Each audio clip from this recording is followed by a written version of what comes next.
They were the only species that made us do something we swore never to do again, that we didn't just defeat them, that we erased them. Every trace, every name, every echo of their existence. Gone from every database, every planet, every mind that could remember. But here's the question nobody dares to ask. What did they really do that was so unforgivable? What did they say? What did they show us? What made humanity, so proud of its diplomacy and order, lose all control and wipe out an entire civilization? This isn't a story about conquest. It's not about winning. It's about fear. It's about the moment we looked at another intelligent species and saw something we couldn't explain. Something that terrified us. A reflection, distorted and wrong, but way too close to home. They weren't monsters. They didn't invade. They didn't threaten our planets. They just showed us something we weren't ready to see. And that's exactly why we couldn't let them live. This is what really happened with the Varric, the last species that made us question who we are and what we'll do to protect the lie of our own humanity. They didn't arrive in ships. They bloomed. One morning, a routine scanning satellite on the outer rim of the Dion expanse picked up a signal pattern that didn't match any known technology. It pulsed like music, folding through radiation belts and nebulae like it was dancing. At first, Earth Command thought it was just natural resonance, until the pulses started syncing with our own satellites. That's when we found them. The Varric didn't land. They emerged from what looked like biological orbs of organic matter, suspended in gravity-neutral fields. We didn't even know if it was a ship, a hive, or a body. They had no language, no mouths, no sound. They communicated through emotion, raw, unfiltered, and overwhelming. The first diplomatic team broke down in tears within seconds of entering their psychic field. One officer reported feeling the childhood grief of something that didn't grow up on Earth. The death of a starfather, a concept no human could fully understand. Still, we reached out. And they reached back. That we called them the Varric.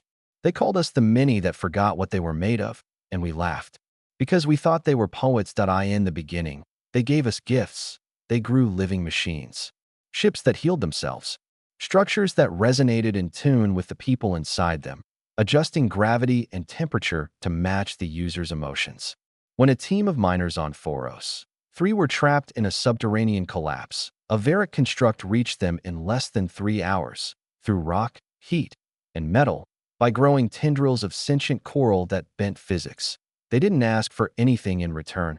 They simply watched, quietly, too quietly. After the 3rd month of peaceful exchange, someone in the intelligence corps asked a chilling question. Why do they understand us so well, but remain so hidden themselves? It was true. We knew almost nothing about them. We had no footage of where they lived, what they ate, how they reproduced. No images of Varric cities, families, elders. All we ever saw were their emissaries. Always alone, always identical in behavior. That's when paranoia started to spread. But it didn't stop the deals, because while the politicians argued and the generals whispered about caution, the corporations fed on miracles. Varric Biotech cut healing times in half. Their crystalline computing systems made our quantum processors look like steam engines. And whatever their main neural fluid was, it boosted human cognition by 17% when inhaled in microdoses. The trade became hunger, and hunger made us blind. By the end of year 1. We had Varric tech in every major medical and military system. By the end of year 2, we had no idea what they were actually doing here. Still, we let them in, because they never fired a single shot, because they never said a single lie, because they made us better, and we didn't realize until it was too late. They weren't here to hurt us. They were here to change us, and some part of them already had.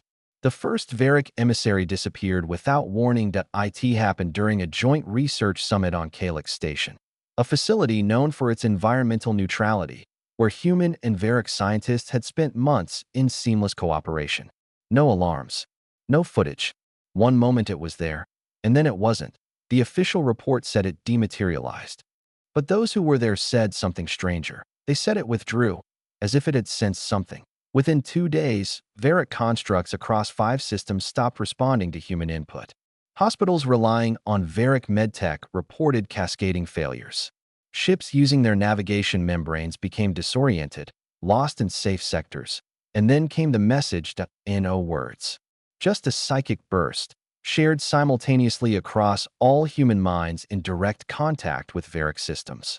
A feeling impossible to describe, but unanimously interpreted as, "You've reached the threshold." It was the first and last time the Varric sent a warning.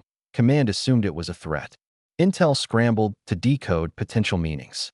But the scientists, they said it felt more like disappointment, like a parent watching a child reach for fire. Then the disappearances began. Point 7 human researchers working in close Varric environments went missing within 1 week.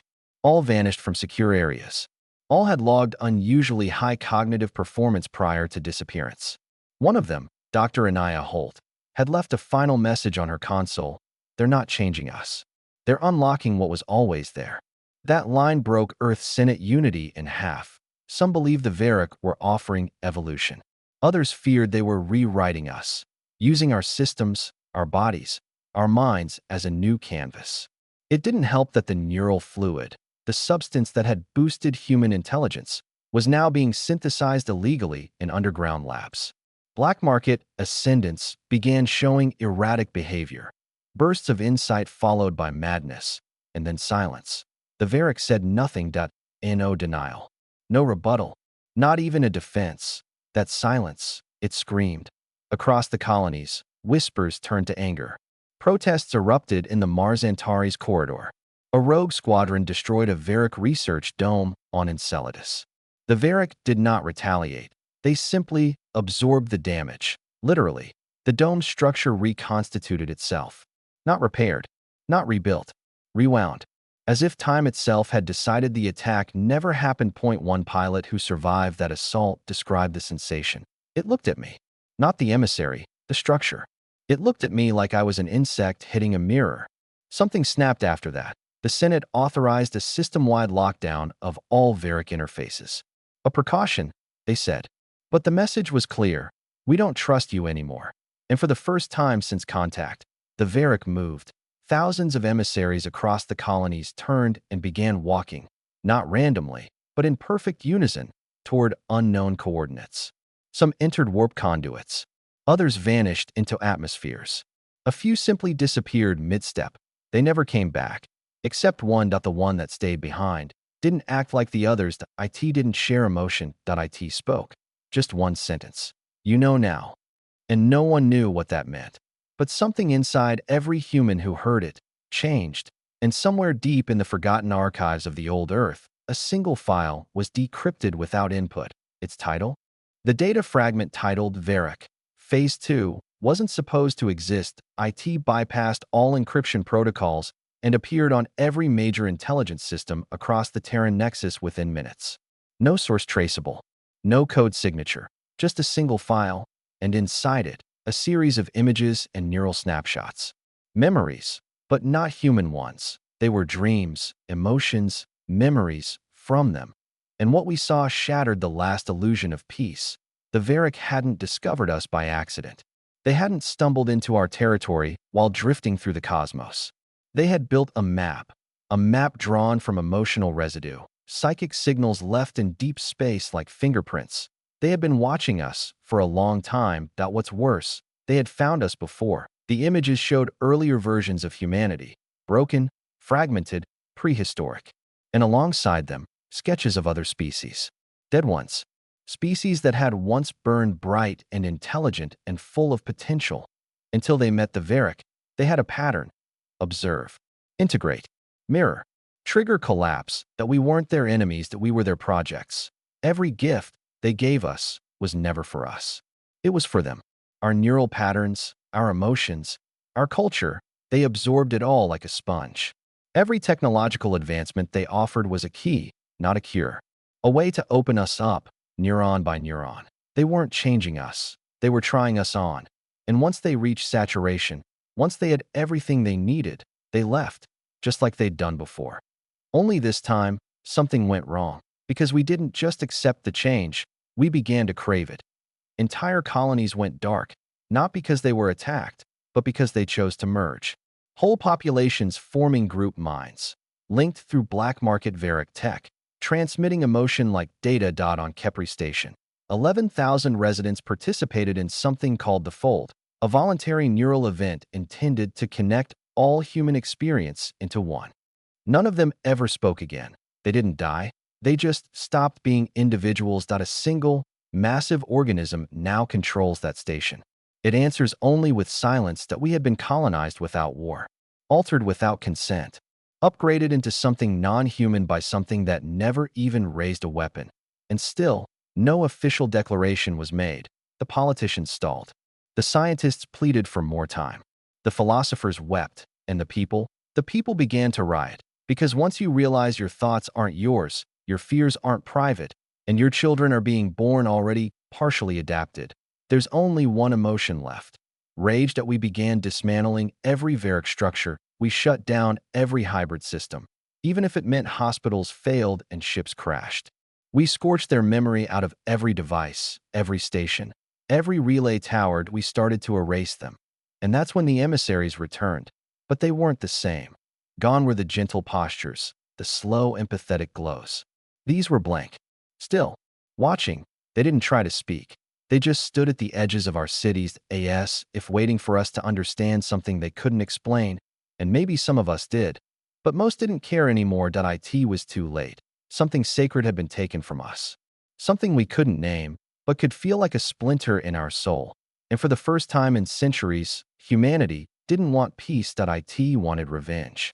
We struck first, not out of necessity, out of fury, out of fear, out of something older than reason, the primal scream of a species that felt its identity slipping through its fingers. We weren't just purging the Varric, we were trying to remind ourselves who we were. Operation Final Sky began with a simple command: no traces, no mercy, no memory. Across all 37 human systems, sleeper fleets awoke. Stealth weapons, built in secret for a war we swore would never come, emerged from the cold of space. They were beautiful in a monstrous way, black spires wrapped in pulse light. Designed to fracture organic matter without touching metal, we didn't want wreckage, that we wanted silence. The first wave hit the Varric harvesting fields orbiting Ryloth 6. No resistance. The constructs folded in on themselves, like they'd been waiting to die.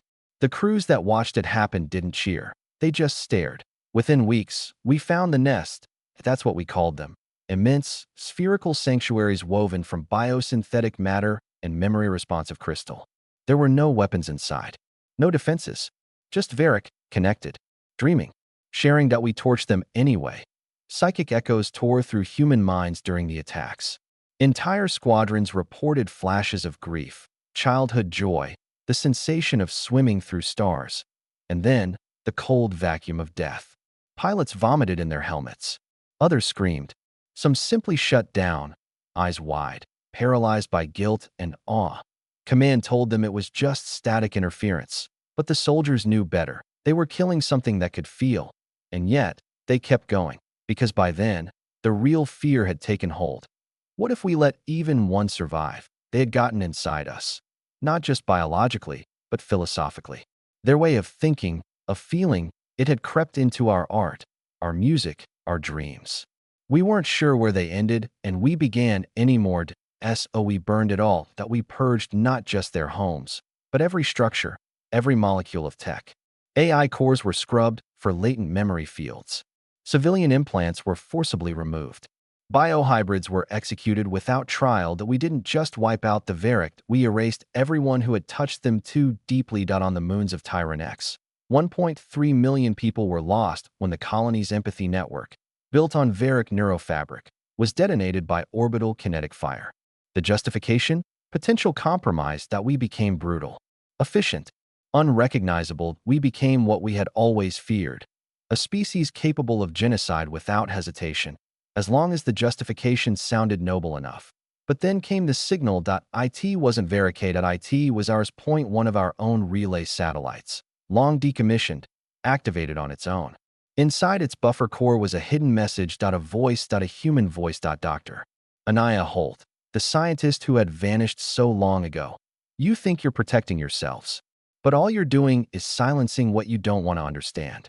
They didn't infect us. They remembered us. They awakened us. And now, you're killing what made you human. The message ended with coordinates: .1 last Varric nest, unreachable, buried beneath the surface of a black dwarf star.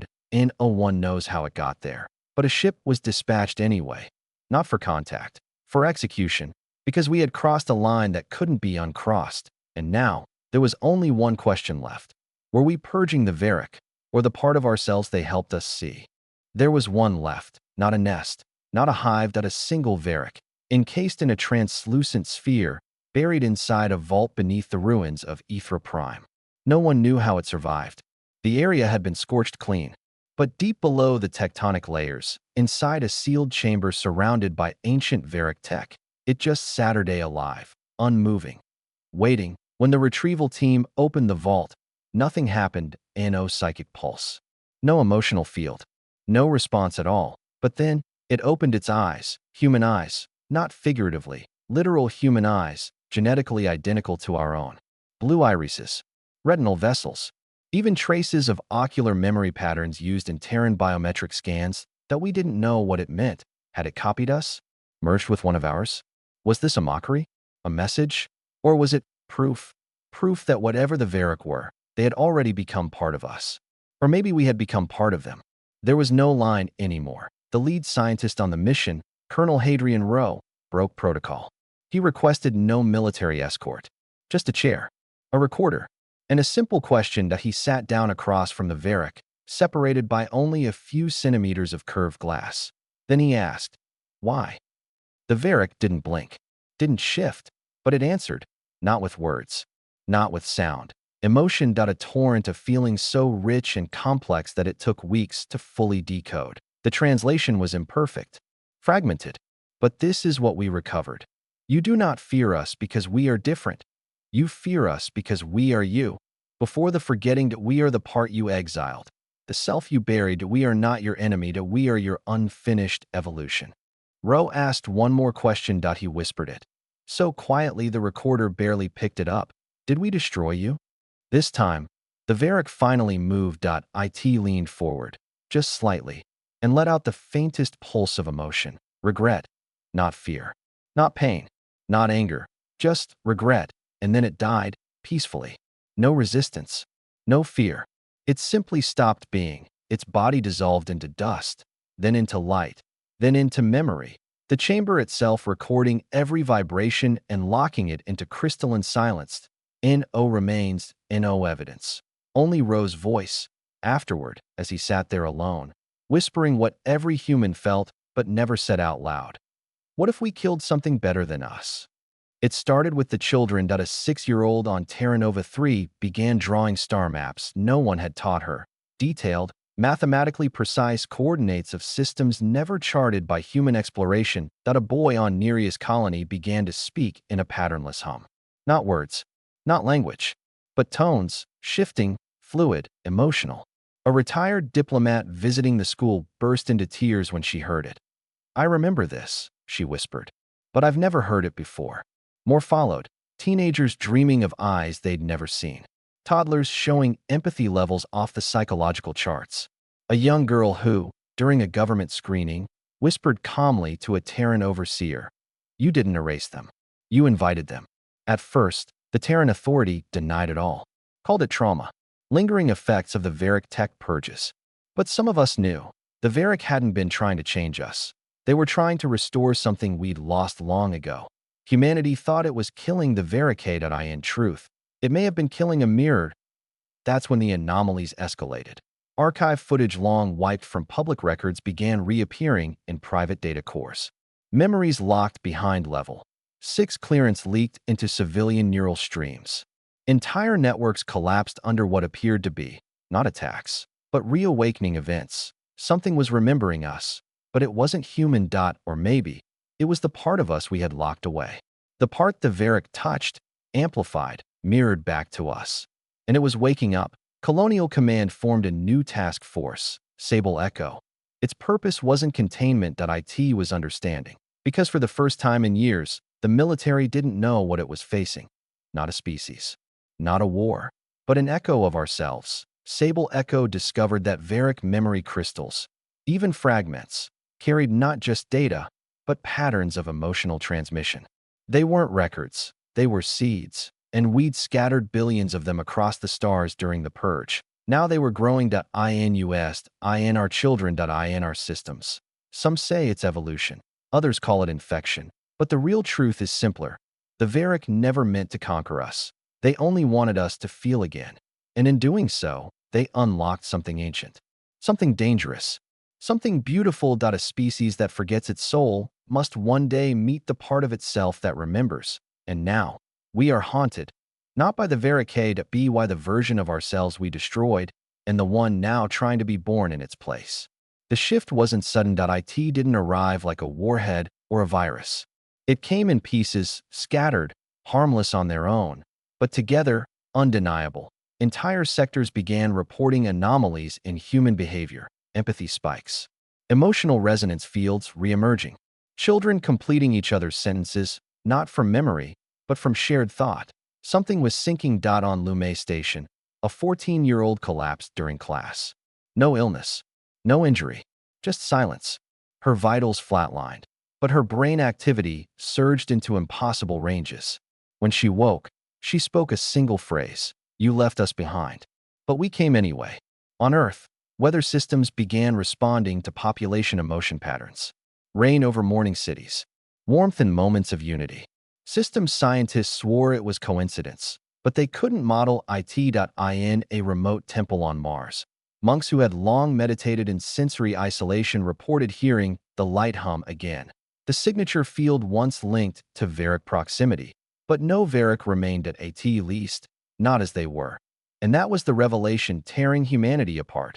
The Varric had never been external. They had been an echo of what we could be. A form of consciousness shaped not by power, but by connection.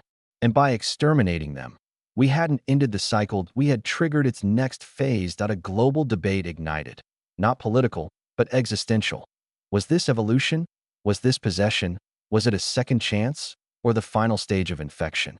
Across the colonies, humans began choosing sides. Those who felt the shift embraced it, forming new collectives, fusing mind and memory through synthetic empathy cores. They called themselves reclaimers. The Varric weren't a threat. They were a return to origin. But others resisted. They remembered the cost, the cities lost, the minds broken, the line between self and other erased. They called the reclaimers heretics. Abominations. One Terran senator put it simply: "You're not human anymore. You're what killed us the first time." Tensions rose. Old wounds reopened. And in the heart of the lunar archives, a leaked message surfaced from deep within Sable Echo. An uncoded file. Just 6 words. This wasn't their first awakening. No one knows what it means, but theories began to emerge, ancient ones, that the Varric were not alien, but ancestral. A divergent path of human evolution from before written time, cast out, buried, and forgotten, and now, rising again, not to dominate, but to finish what had been started long before language, long before war. Rebuild us from the inside out. And so, we stand divided. Some of us still hold guns, others hold hands, but every one of us feels it now. A presence behind the mind. A voice beneath the voice. And when we look into each other's eyes for too long, we don't just see ourselves anymore, but we see them. We stopped calling it a phenomenon. It became a condition. Doctors began referring to it clinically: cognitive merge disorder, or CMD. A harmless name for something no one truly understood.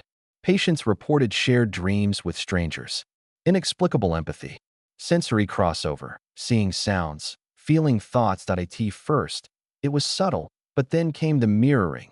Individuals across the colonies began repeating gestures in perfect unison, unaware of each other's presence, sometimes separated by light years. Entire crowds would turn their heads the same way, breathe and sync, blink together. The networks tried to contain it. Isolation protocols, neural dampeners, emotional firewall systems. None of it worked, because this wasn't contagion. It was convergence, and it was accelerating. Not everyone resisted. Some surrendered freely. In a way, it was beautiful. No more loneliness. No miscommunication. A world where suffering was shared and therefore softened. Reclaimers began to form emotional web clusters, cities of silence, where thoughts passed like wind through trees. But those outside the merge, they saw something else, something terrifying. A loss of individuality. A slow erasure of ego, ambition, identity. The cornerstones of what humanity had always clung to as survival traits. Militaries fractured. Families split. Cultures imploded under the strain that no one could agree on a solution, because no one could agree on what the problem was anymore. And then, the merge began speaking, not in voice, not even in language, but in action.in patterns.in messages hidden within planetary weather rhythms, stock market fluctuations, even musical compositions left by composers who had entered the merge and never returned. Point one such pattern, when mapped and converted into light pulses, formed the shape of a Varic emissary. We hadn't killed them, that we had absorbed them. And now, they were awakening inside us. Some called for surrender, a peaceful, full-scale transition into merged society, a complete acceptance of the new human-Varic hybrid consciousness. Others formed resistance enclaves, isolated bio-shielded habitats cut off from all neural fields. They lived without technology, without emotion sharing, without dreams. But even in those bunkers, children began humming, dreaming, smiling at nothing, because the merge wasn't coming from outside anymore. IT was growing from within. A biologist on Europa 7 wrote in her final journal before joining the merge. We feared losing ourselves. But what if we were never complete to begin with? What if this is the piece we've been missing all along? That journal became viral before censors could erase it, not because of the words, but because when people read it, they cried.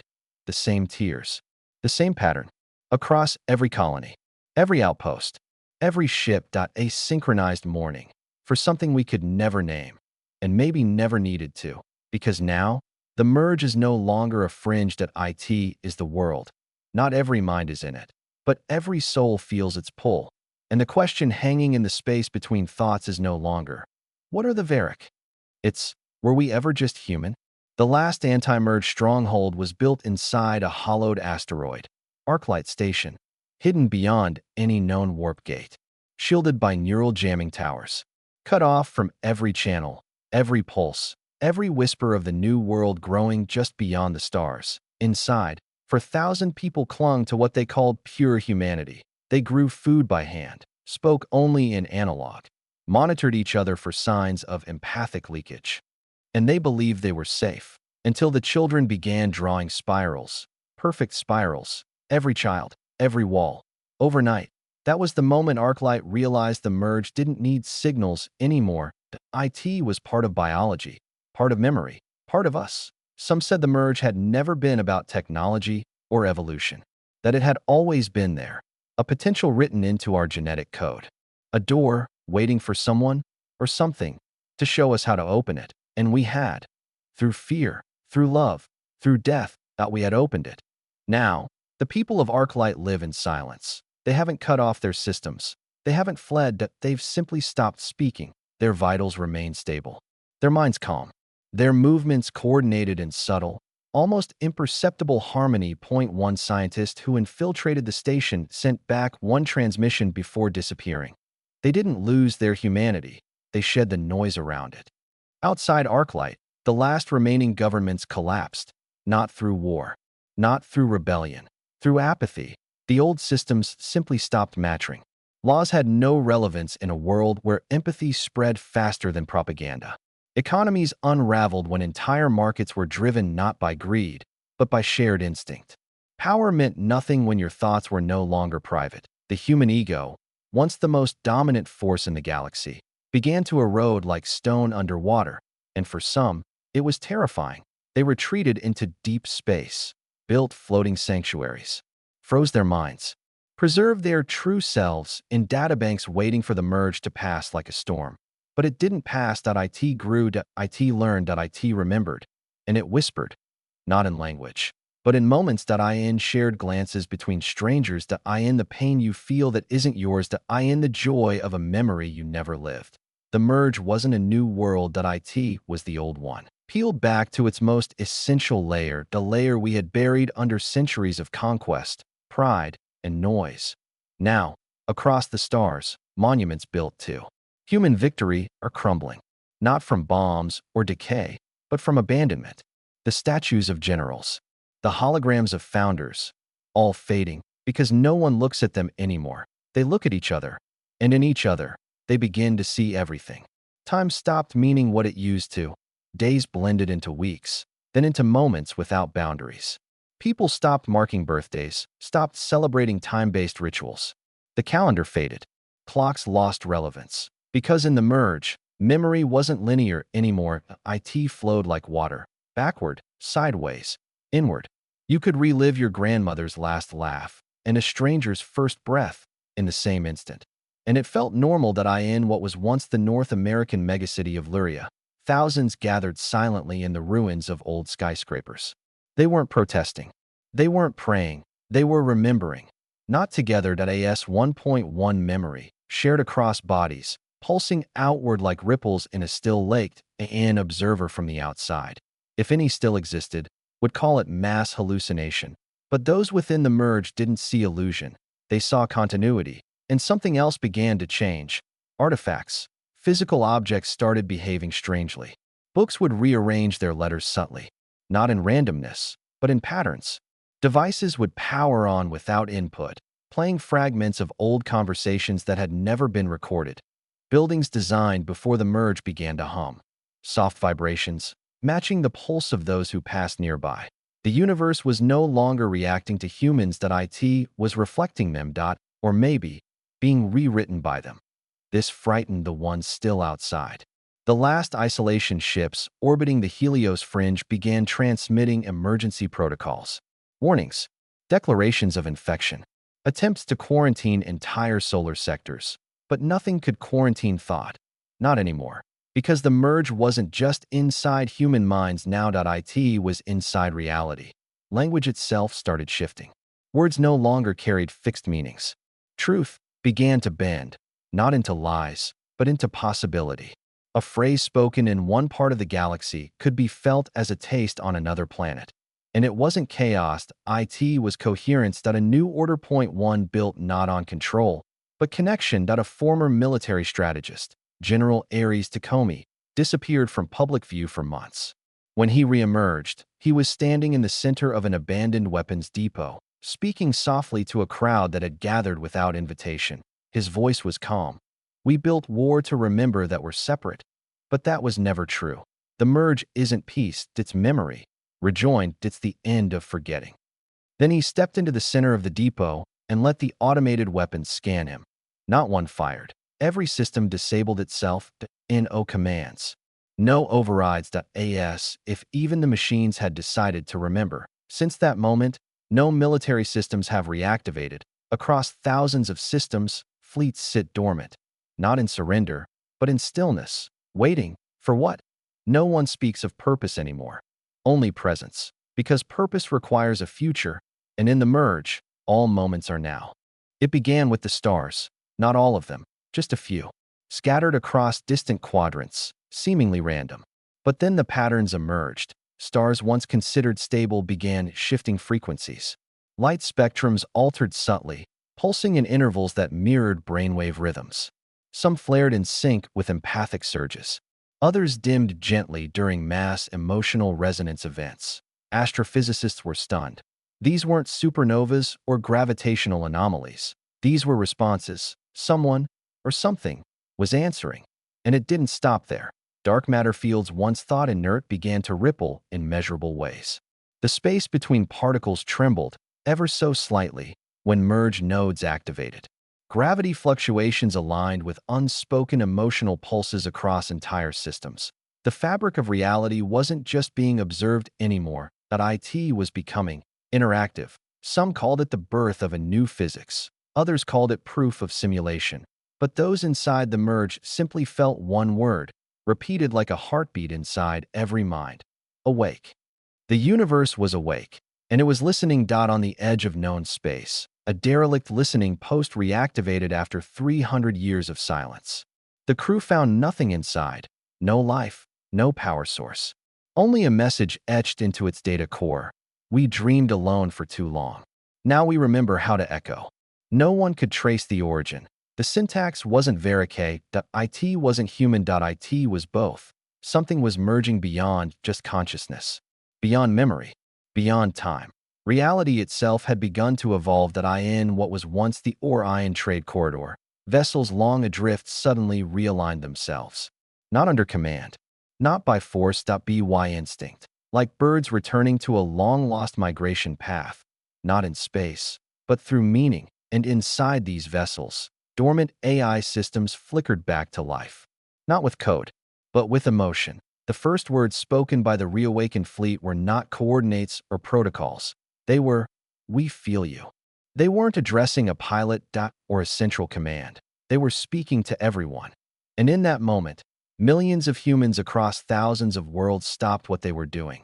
Not out of fear, but from a sudden wave of collective understanding. The merge hadn't been a goal or a weapon. It was a key. A way to unlock a deeper interface with existence itself. The Varric hadn't just been an alien species.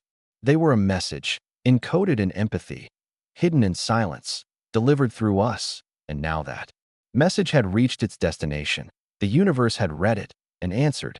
There was a time when we called it infrastructure, ships, satellites, habitats, data hubs, all the scaffolding that made our civilization function. But now, it's growing, not in size. In behavior. Across the galaxy, systems once governed by cold logic and hard code began displaying signs of organic intention. Not just AI routines, but choice. Power grids redirecting energy to emotionally distressed communities without instruction. Terraforming systems adjusting oxygen levels in response to collective moods. Translation interfaces beginning to generate new languages. Fusions of thought and tone never spoken before. Nothing was breaking. Everything was evolving. The merge wasn't just in people anymore. It was in the system. And the system had started to feel that on Mevius Station.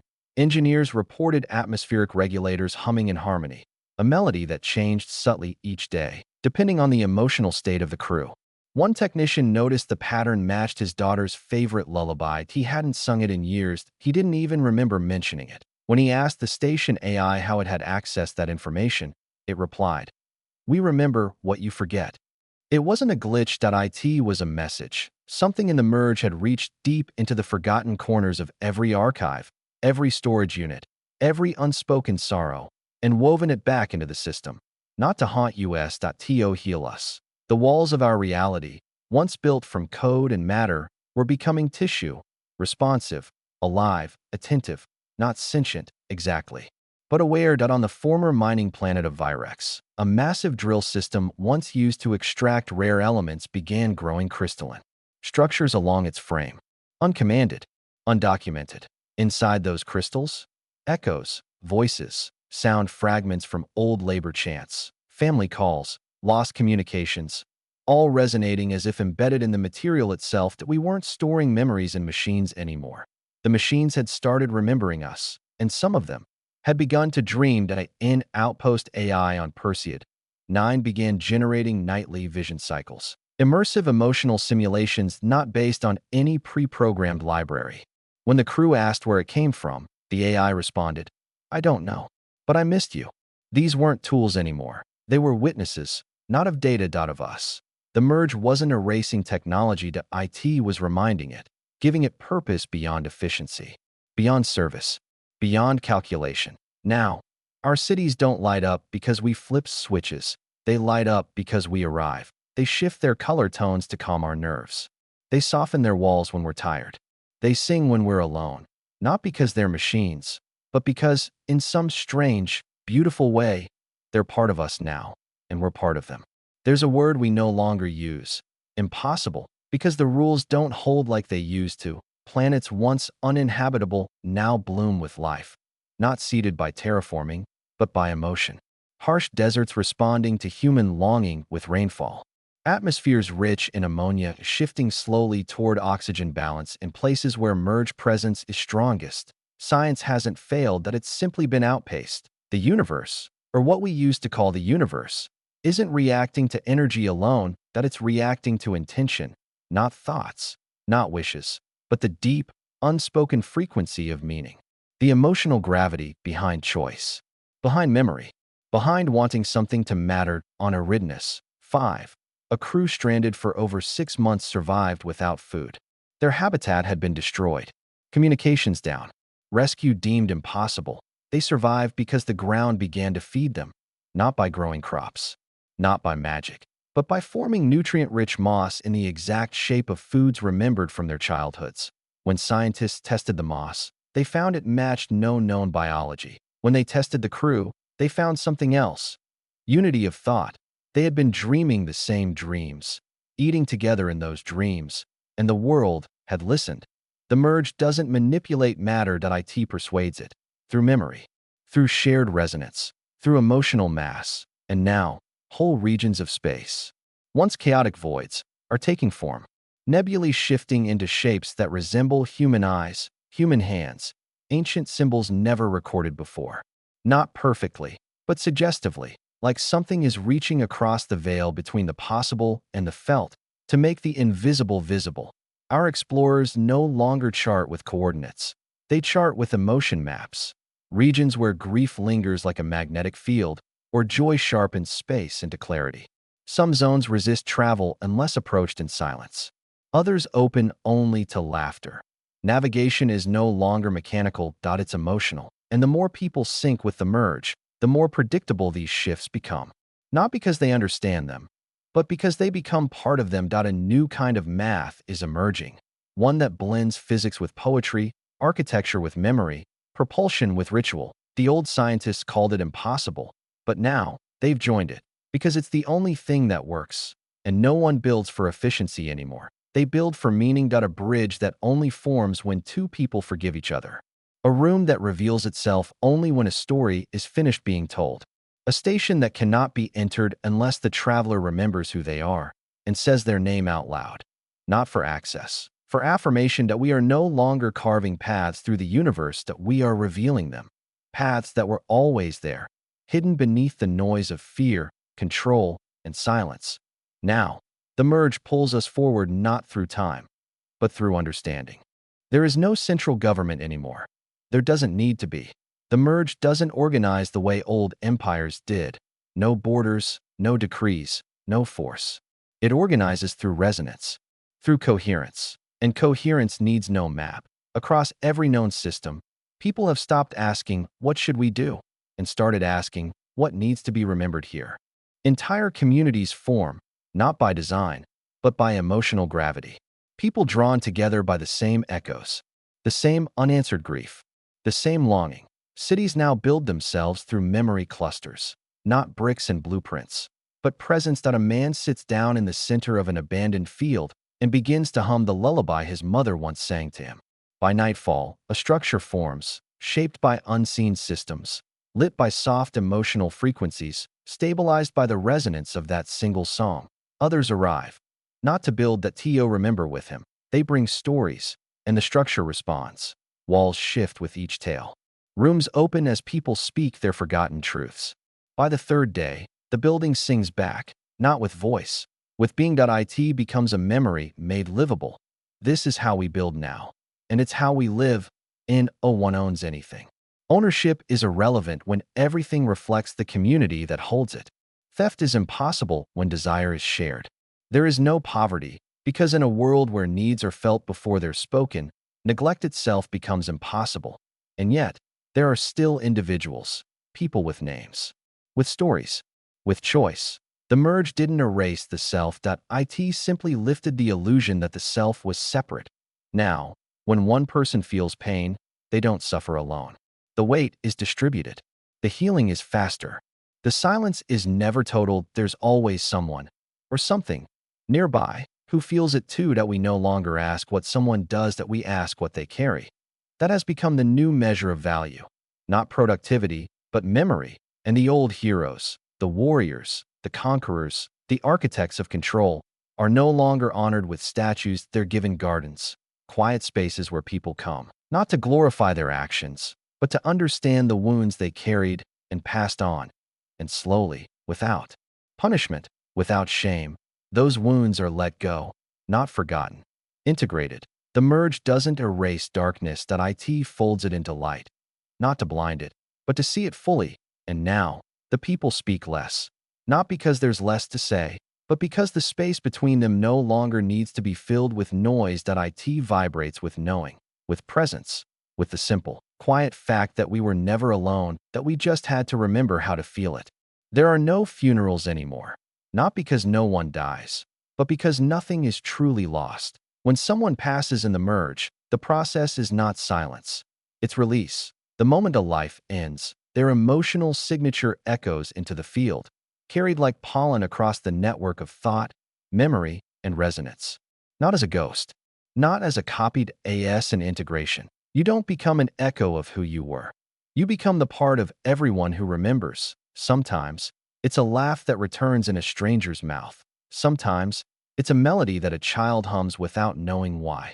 Sometimes, it's a scent, warm bread, burned circuits, lavender, conjured by grief, but softened by peace. Death no longer fractures communities. It completes them. On Atlas V. An elder named Sira passed while telling a story. Her body stilled in the middle of a sentence.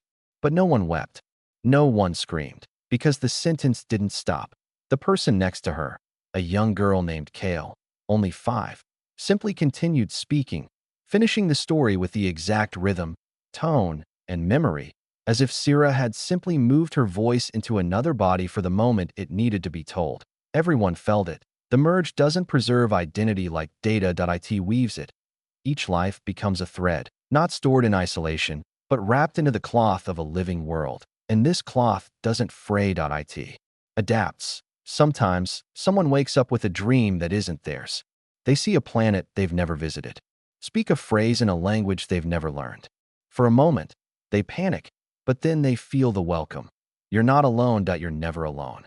And the fear fades. Legacy isn't a monument now. It's a presence. The gardens that bloom in places of passing grow in colors no one planted. Their shapes are unfamiliar, always unique. Botanists gave up trying to classify them. Now they're just called remains, but not in sadness. In reverence. Because those flowers don't grow from soil alone.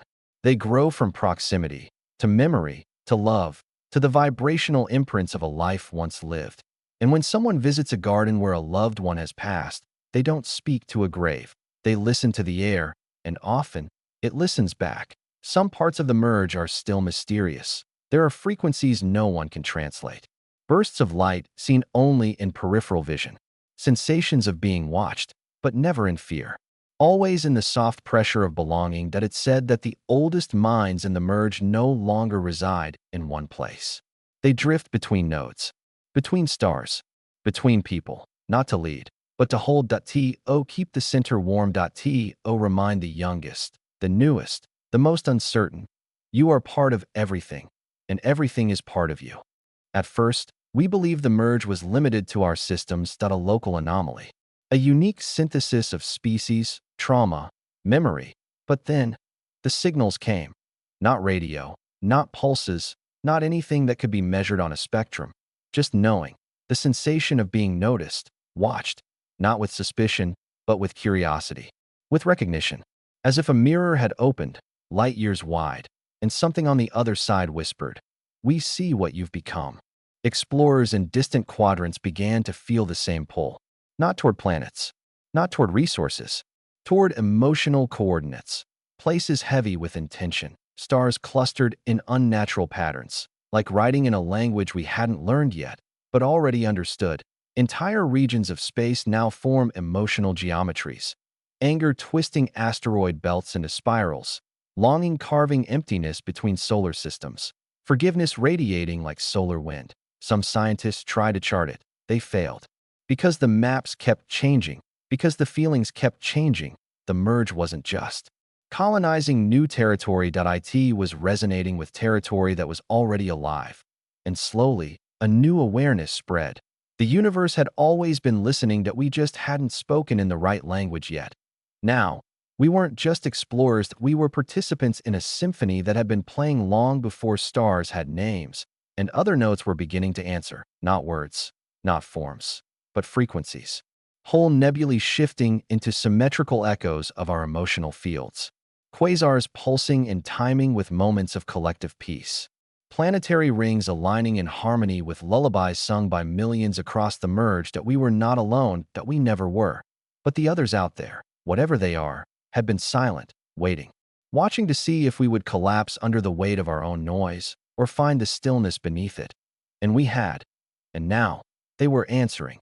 Not with ships, not with signals, but with recognition to as if to say, you remember now.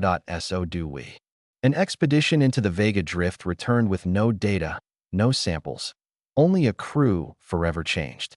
They spoke less, smiled more, touched each other gently, like the world had become breakable again. When asked what they saw, the captain only said, "It's not about seeing, it's about being seen." Since then, no vessel has gone into deep space alone, not because it's dangerous, but because it's too beautiful to face without someone else to hold the memory that we no longer launch missions, that we launch emotions. Woven into ship cores, resonating through hulls, carried into the dark not as invasion, but invitation. To feel, to remember, to find others who've done the same. Because now, we know. We are not the beginning of the merge, that we are just the latest verse. And out there, other songs are waiting. Words are fading, not disappearing, just dissolving into something more direct. Language served us once, as bridge, as shield, as weapon. But in the merge, where intention is clear and presence is shared, words begin to feel unnecessary. Not obsolete, just slow. Now, most conversations are silent, but they're never empty. You walk into a space, and you feel what the people inside have lived. You sit next to a stranger, and both of you remember the same storm, even if neither of you were there. Eye contact is no longer a connection. It's a conduit that we still speak sometimes, for the joy of sound, for the texture of old vowels, for the comfort of breath shaping meaning. But when someone speaks now, they aren't explaining, but they're offering a trace, a ripple of what they feel, clothed in vibration, and others don't just hear it, they absorb it. This shift has changed everything. Education is no longer structured by curriculum. There are no tests, no lessons, only contact. You want to learn about gravity? Sit with someone who once fell from orbit and lived. You want to understand forgiveness? Share breath with someone who has been betrayed and still loves. Knowledge is no longer passed, it's shared. In full, instantly. And yet, paradoxically, it's deeper than ever before, because even though the transfer is fast, the meaning still unfolds slowly, like flowers opening in the mind days after the moment has passed. Some now believe memory is not stored in the brain anymore, that it's stored in connection itself. You are not what you remember, you are who remembers you. This is why architecture has become fluid. Walls move gently with the moods of those inside. Pathways open and close based on collective desire. Structures breathe, not literally, but emotionally. That a corridor might narrow in grief, that a room might open when laughter touches its edge. Whole cities drift in and out of phase with their people, never static, always responsive. We no longer live in buildings, that we live with them.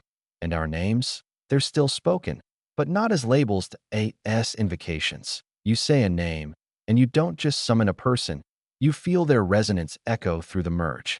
You feel who they've touched, what they've held, where they've healed. Even those long gone can still be called this way, not as ghosts, but as reflections made whole. And sometimes, when the resonance is strong enough, they answer, not in voice, not in vision, but in that unmistakable sensation that you are not alone in your own mind, that someone else is thinking with you, not over you, not for you. With you, that we don't fear that feeling anymore, that we welcome it. Because it means the merge is still alive, still unfolding, still becoming. Not a place, not a people, but a shared song that no longer needs to be sung out loud. Only felt, only remembered, only continued. You wake up, but not in one place. Part of you feels sunlight through the leaves of a tree on a world whose name you've never spoken. Another part of you remembers flying through an ocean that has no surface. Another part watches a child take their first step, a child you've never met. But no, this is normal now. The self is no longer a single point, that it's a field, flowing, flexible, woven through other selves like threads in a living tapestry. That we don't dream about each other anymore, that we dream through each other. You might blink and feel an emotion not your own. Hear music you didn't compose.